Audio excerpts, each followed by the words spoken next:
Good day, everyone. I am Vincent Johnfred P. Balatero, and for today, I will be reporting some of the presentations in creative speech production. This includes oral interpretation, storytelling, and interpretative reading. But first, what is a speech production? So, the process by which thoughts are translated into speech is called speech production. So, let's start. Oral interpretation. Oral interpretation is one of the oldest form of speech.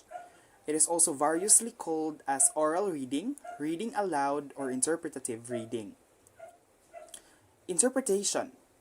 Interpretation is generally known as the reading aloud of written materials, and traditionally it is associated with the oral reading of literature. So, for a little background, in the 18th and 19th centuries, oral performance of literature was known as iluksyon. Today, it is referred as expression. So in the ancient literature, before the invention of printing, reading aloud is the most commonly used. So for example, like historians read their works or poets recite their poems during festivals. But in the advent of printing, reading became silent. So today, many people believe that literature is meant to be heard. With the right interpreter and audience, most literature will be appreciated when read out loud. So, simply means that oral interpretation is meant to be read out loud towards the audiences. So, the concept of oral interpretation. So, this is the figure that illustrates the concept of oral interpretation. For the first box, interpretation. Next is performing art. And next is the interpreter realizes and actualizes the literary work he is reciting. Simply means that this figure means that interpretation is the study of literature through oral performance or the performing art of a speaker who creates and recreates the meaning and mood of the selection. Next, to become an effective oral interpretation, as a tip, the interpreter must be concerned not only in using his voice, but also in delivering the message of the literary selection to an appreciative audience. So, that's the reason why number of students, train for oral interpretation to learn techniques of delivery, communicate to an audience, to know more about the author. So, and also addition to that is an effective oral interpreter should make real life scenes, makes lifelike characters, and renders natural and convincing moods of the selection. And also enables listeners to see the scenes for themselves and feel the emotions in the literary piece. So during oral interpretations, the message is communicated through a careful balance of speaking elements, such as emphasis of certain words, as well as physical elements such as posture and gestures. So in oral interpretation, as an interpreter, you must embrace or you must learn, you must understand first the literary work you are trying to interpret.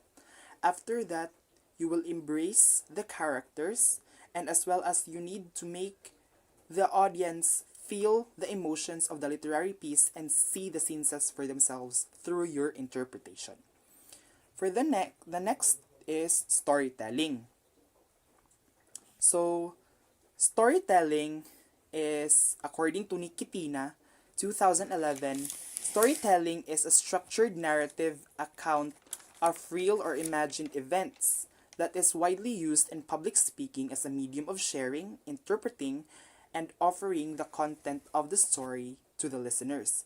So, in other words, storytelling is the art of bringing a story to life through the inflection in one's voice, rhythm, facial expressions, and hand movements.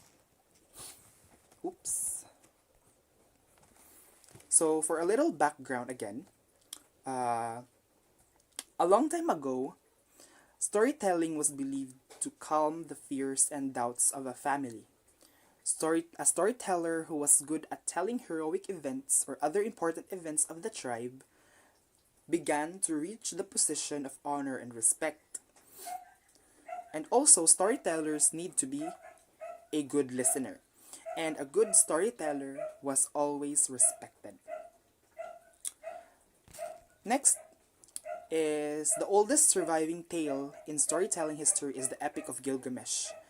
And the earliest known record in the origin of storytelling can be found in Egypt. So in Egypt, the first storytelling record was known due to the sons of Cheops. They entertained their father with their stories. Next, for the purpose, according to Collins, the purpose of storytelling is to develop the listener's imagination, uh, to give enjoyment to the audience or even to the storyteller himself, to help and also to help solve problems. It is because why stories helps to solve problems because sometimes stories unveils mysteries or hidden stories or hidden happenings which is unveiled through the story. For the next is in order to become an effective storyteller, you must here are some guide or here are some tips for what you should do and you should not do when you are storytelling. So for the do's, you need to keep your story simple and short. You need to make sure the plot involves a lesson or a transformation outcome because some audiences anticipate for a lesson or a transformation outcome because this will be through this it sometimes makes them it is sometimes helpful for them to learn or like lessons will help them to develop as a person. They will get something from the story and will make them feel comfortable and feel satisfied by the story. Next is use appropriate body language and facial expressions. So as a storyteller, you must apply appropriate body language and facial expressions, and also you need to consider your audiences in exerting the body language and the facial expressions because exact knowledge about their audiences, you will be able to make your story more entertaining. And also, through the use of appropriate body language and facial expressions, there is a bigger possibility that you will not offend your audiences if in case. So next is emphasize adjectives and verbs interestingly because this makes the story more catchy and makes the story more interesting and pleasant in the ears. So for the don'ts, do not use more than 2 or more stories on same topic because this will lead to boredom of the audiences because they will find the story too redundant and yeah, as what I've said, boring. Next, do not use unfamiliar terms, especially if your audiences are young children because they will not completely understand the story if you will use unfamiliar terms. So in order to be safe, just use familiar terms. So next is do not fill stories with too many characters, events, or details because this will cause confusion in remembering or in recalling the story or the parts by the audiences. Next, for the characterization, in order to embrace the characters of your story, experiment with how a character enacts what he says. Act all out the characters that speak. Story characters can be a bit exaggerated depending on the story and the listener's ages. Younger listeners will enjoy the story even more if a character is overdone or stereotyped.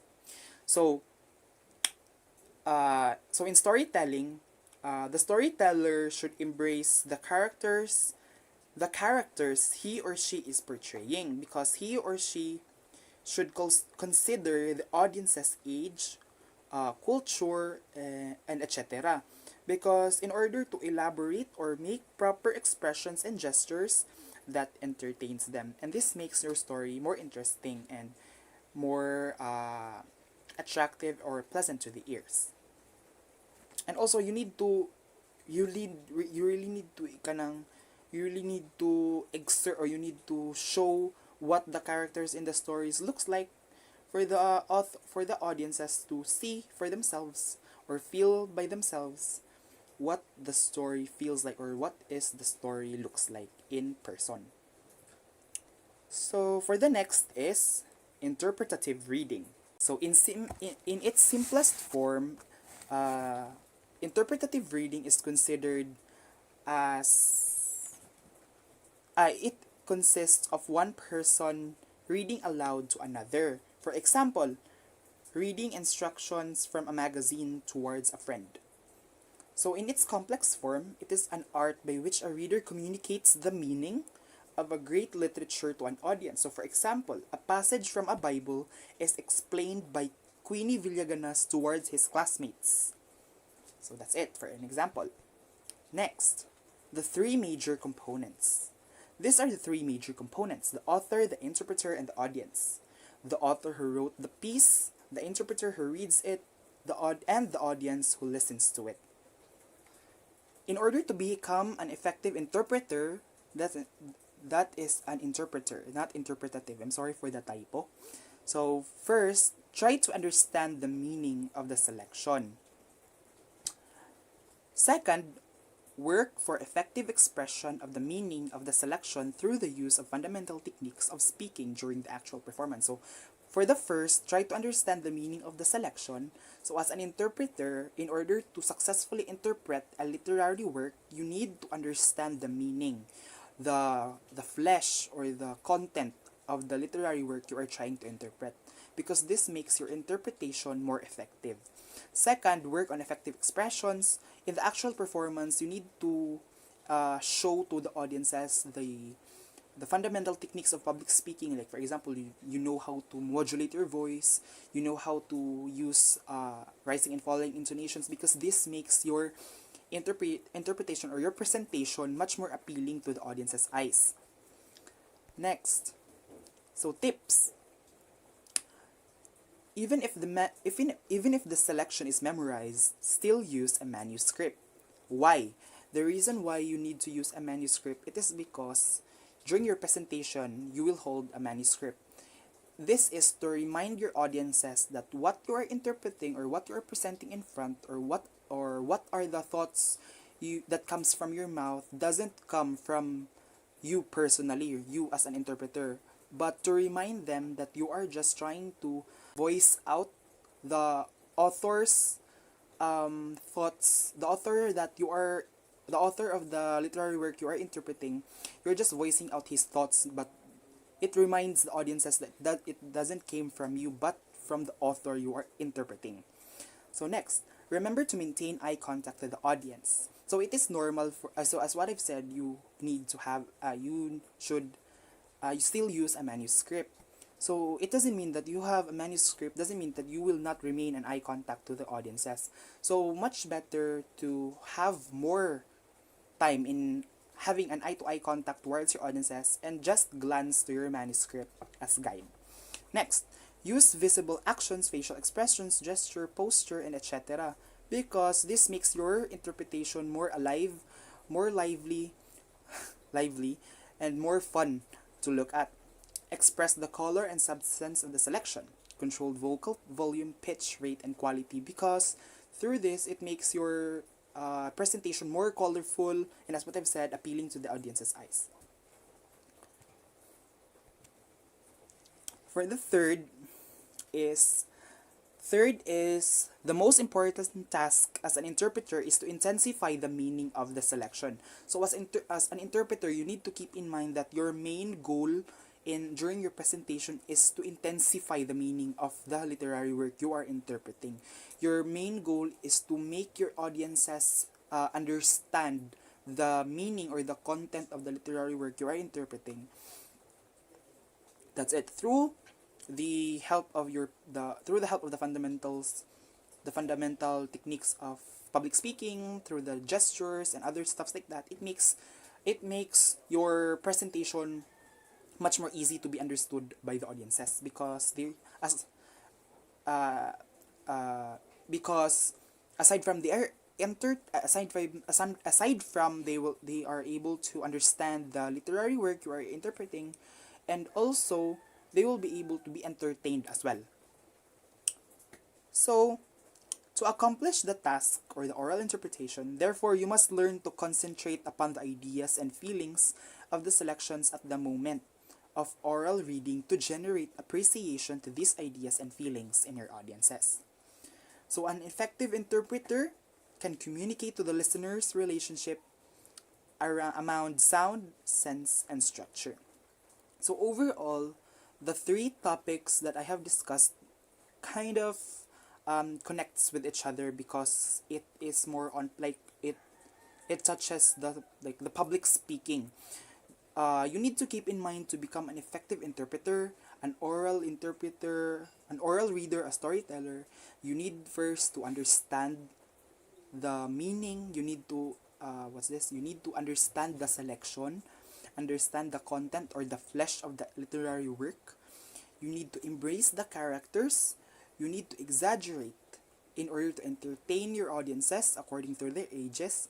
Use the proper use of gestures, facial expressions, and other stuffs like that because it can contribute a lot to your presentation. It makes your interpretation and your presentation in general amazing, eye-catching, and pleasing to the ears and eyes of the audiences.